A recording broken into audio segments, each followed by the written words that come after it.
Samajwadi party के मुखिया अखिलेश यादव पर राजनीति का ऐसा रंग चढ़ा है कि अब वो उत्तर प्रदेश की राजनीति के 30 मार्का बन गए हैं। अब एक बार फिर पूर्व मुख्यमंत्री अखिलेश यादव ने भाजपा सरकार पर तीखा हमला बोला है। अखिलेश यादव ने कहा कि समाजवादी सरकार के समय गोमती नदी पर बना रिवर फ्रंट परियोजना एक उदाहरण था, जिसे देखकर बाकी नदियों की सफाई भी संभव हो सकती थी। लेकिन भाजपा सरकार ने इस परियोजना को सिर्फ राजनीति द्वेष के चलते अधूरा छोड़ दिया।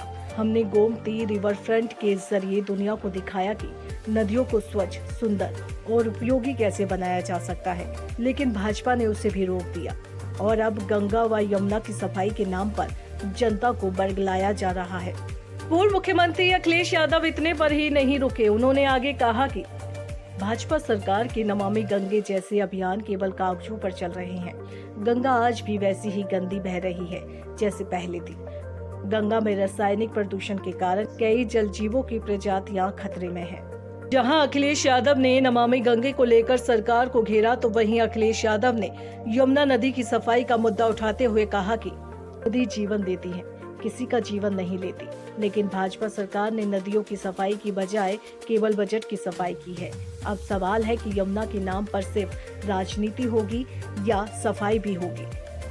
उन्होंने ताजमहल के पीछे बहती यमुना की दुर्दशा का जिक्र करते हुए कहा कि ये देश और राज्य की छवि को भी नुकसान पहुंचा रहा है।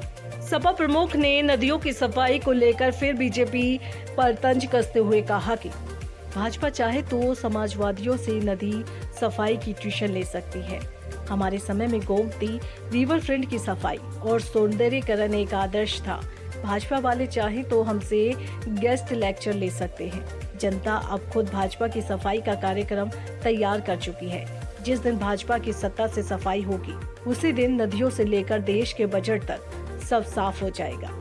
बता दें कि साल 2014 में प्रधानमंत्री नरेंद्र मोदी की अगुवाई वाली केंद्र सरकार ने नमामि गंगे योजना की शुरुआत की थी। इस योजना के तहत गंगा नदी को साफ करने के लिए हजारों करोड़ रुपए का बजट जारी किया गया था। लेकिन विशेषज्ञ और रिपोर्टें बताती हैं कि अभी तक गंगा की सफाई में अपेक्षित प्रगति नहीं हुई है, जिसके बाद से विपक्ष लगातार सरकार से पूछ रहा है आखिर कब गंगा साफ होगी। दोस्तों, जानकारी कैसी लगी है हमें कमेंट करके जरूर बताएं।